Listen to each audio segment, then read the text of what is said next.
C'est n'importe quoi, mais on va parler aujourd'hui de Marlène Schiappa qui donnerait sa caution à des dérives sectaires. C'est la question qu'on va se poser, à laquelle on va s'atteler à répondre. Et plus je creusais le dossier, plus je trouvais des détails rigolos, on va dire ça comme ça. Par rapport à la pédocriminalité de l'autre sujet, je trouve ça rigolo. Donc c'est sur Twitter que ça a commencé, cette petite investigation. L'excellent collectif L'Extracteur, c'est surtout eux qui mènent des investigations, qui s'étonnaient de la participation de Marlène Schiappa, actuellement pourtant ministre délégué en charge de la lutte contre les dérives sectaires, à un podcast qui a fait la promotion du chamanisme, des médecines dites alternatives, et qui a notamment reçu le repousseur de bras, Thierry Casasnovas, évidemment, l'homme qui fait l'objet de plusieurs centaines de signalements Miviludes à l'heure actuelle. Je crois qu'il y en avait plus de 600, peut-être plus de 700 maintenant. J'ai pas réussi à retrouver de chiffres récents, et à qui j'ai déjà consacré un épisode que j'essaierai de mettre en lien, auquel je vous renvoie. Donc le statut de l'extracteur auquel je vous renvoie et que je mettrai dans les sources. Donc Marlène Schiappa, donc avec Anne, je ne sais plus comment elle s'appelle, Guéquière je crois, et justement à son bureau, qui donc voilà, Anne Guéquière, qui a un podcast qui s'appelle Métamorphose. Le podcast qui éveille la conscience. Donc on voit dans le numéro 32 Thierry Casasnovas, les lois du vivant, un chemin d'éveil, une initiation au chamanisme mongol, l'ouverture tantrique du cœur, réconcilier corps-esprit avec alors ça pourquoi pas, avec la psychologie biodynamique, abscon. Et donc voilà, bref, tout ce que la Mivilude décrit comme le terreau fertile des dérives, continue l'extracteur. Nous espérons qu'en enregistrant ce podcast au cœur de la place Beauvau, la ministre n'avait pas connaissance des graves dérives promues par cette chaîne depuis des années.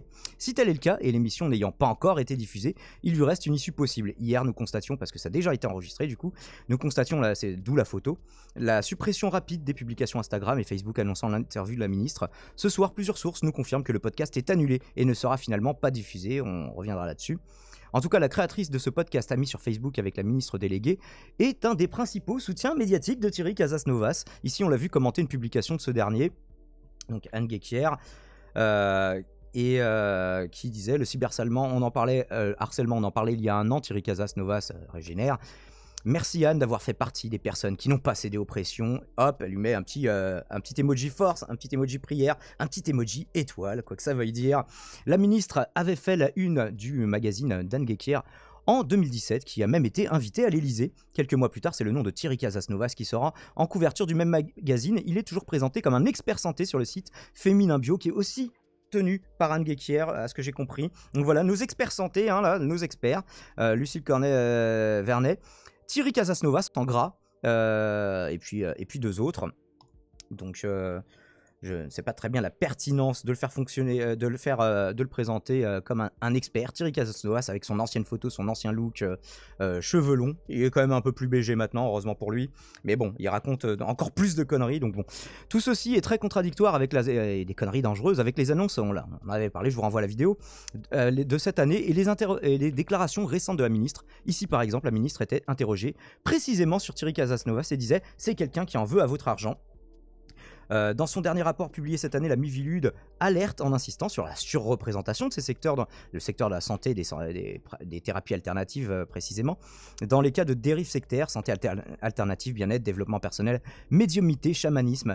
Les victimes et les familles de victimes sont des escrocs de la santé et du bien-être, ainsi que les citoyens engagés contre ces dérives sectaires attendent des clarifications et des paroles fortes. Cette situation est inacceptable.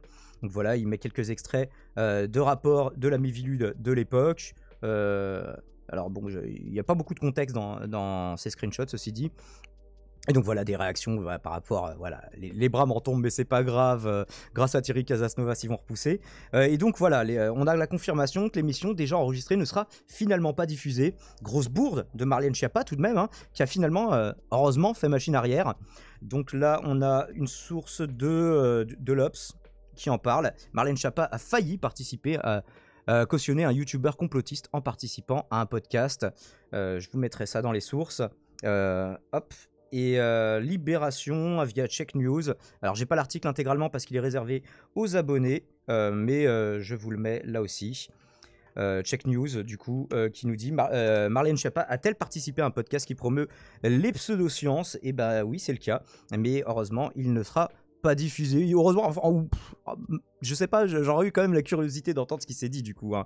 Je vous avoue que ça éveille une petite interrogation chez moi. Alors peut-être que Schiappa, effectivement, a fait un peu vite confiance à Anne Guéquière, parce qu'elles avaient toutes les deux travaillé sur un livre commun, un livre de 2015 appelé Les Tétons Flingueurs, Guéquière à la préface, Schiappa à la postface, écrit par Sonia Belluti, autrice qui dit par ailleurs le plus grand bien de, je cite, l'homéopathie anthroposophique. Donc là, on a quand même un combo gagnant entre les deux termes, et responsable de l'espace Weleda, j'imagine que ça se prononce pas Weleda, à Paris, très lié à l'anthroposophie, elle en parle souvent, hein, cette autrice, que beaucoup décrivent comme du dérive sectaire. Je prends des précautions oratoires, mais bon, vous imaginez un petit peu mon point de vue, notamment toutes les écoles Steiner, et Zioclo a bien des fois parlé de ce sujet, si vous voulez aller voir les capsules qu'il a déjà faites. Donc le bouquin, le voici, Les Tétons Flingueurs, comme vous voyez, Anne Guéquière, Marlène Schiappa et Sonia Belluti, qui nous parle du cancer du sein, du cancer d'une manière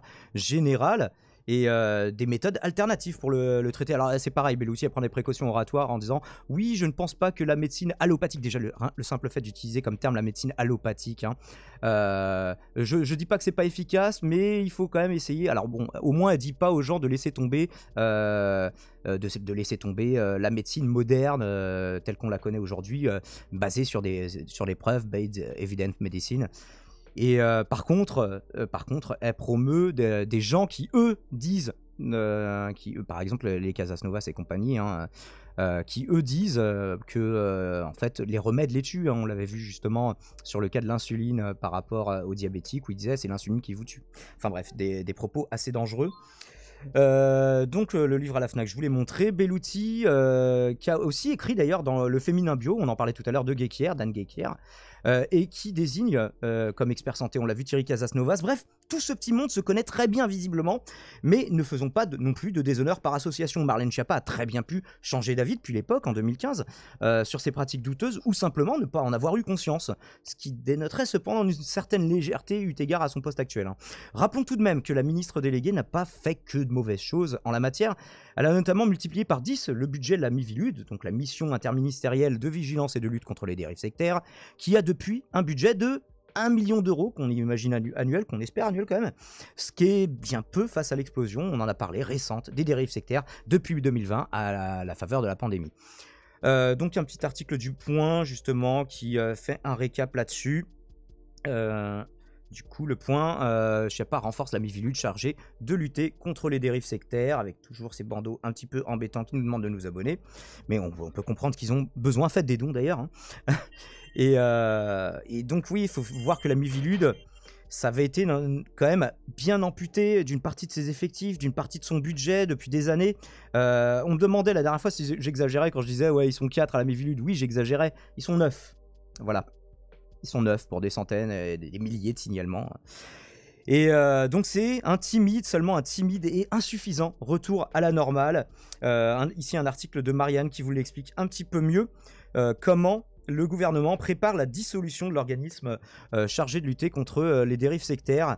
Et notamment ça vous parle d'une ministre, Françoise Rissen, je ne sais plus exactement, qui était très liée à l'anthroposophie et qui refusait un petit peu de taper dessus. Éditrice...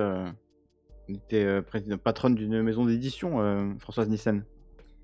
Aussi, également, ouais. Françoise Nissen, ex-ministre de la Culture, que Jean-Luc Mélenchon avait décrite comme étant liée à des sectes, je cite, en cause d'une appétence pour l'anthroposophie, véritable multinationale mystique. Ça serait tout un autre sujet, l'anthroposophie, hein, mais ça, c'est plus ou moins une secte autorisée par l'État. Et en fait, finalement, dans si vous voulez une vraie théorie du complot, si là-dessus vous l'avez, c'est que les politiques ne disent rien parce que la plupart en sont aussi. Enfin, il y en a pas mal qui en sont, du coup, qui font du lobbying, au moins pour qu'on leur tape pas dessus.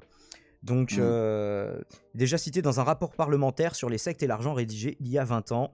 Enfin, difficile de ne pas s'interroger à la lecture du mail écrit par Serge Bisco, alors président de la Miviludes, précisant que sur les conseils du cabinet du Premier ministre, à l'époque Édouard Philippe, nous devons rester en stand-by sur cette question de l'anthroposophie.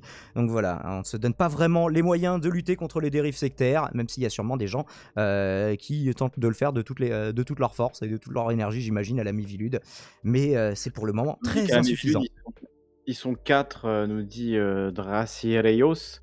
Je sais pas s'ils sont 4 ou un peu plus, mais en tout cas, ils Bah, ils sont, seraient 9. voilà, tout au plus une dizaine, ouais, c'est ça, voilà, ils sont une dizaine à lutter contre, Alors je sais voilà, un pas si nombre avec de l'augmentation de dérives. budget, ils vont Mmh, recruter, mais c'est nommer possible, ouais, des mais gens. bon, voilà, en tout cas, c'est clair que c'est pas vraiment ça fait pas vraiment peur, quoi, la Miviludes dans l'état actuel. Vu le nombre de choses qui se développent très rapidement avec les réseaux et cetera, tu m'étonnes qu'ils soient dépassés, quoi. Et ils le sont complètement. Mais on continuera de traiter ce sujet. Merci YouTube d'avoir suivi cette vidéo. Merci le chat. Carnil qui nous dit tout va bien. Oui, effectivement, Carnil. 9, tout va bien. Je pense qu'ils sont assez nombreux. Hein. Ça me rappelle quand j'étais en cuisine au restaurant et que j'étais tout seul en cuisine. Et on me disait, bon, bah, il y a une centaine de couverts. Je vais, ok, je suis tout seul en cuisine et à la plonge. Tout va bien aller.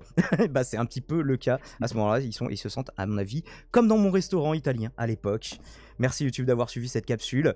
Un petit peu moins lourde que celle sur la pédocriminalité, un petit peu amusée, mais tout de même, c'est tout de même assez triste. Et gros sujet.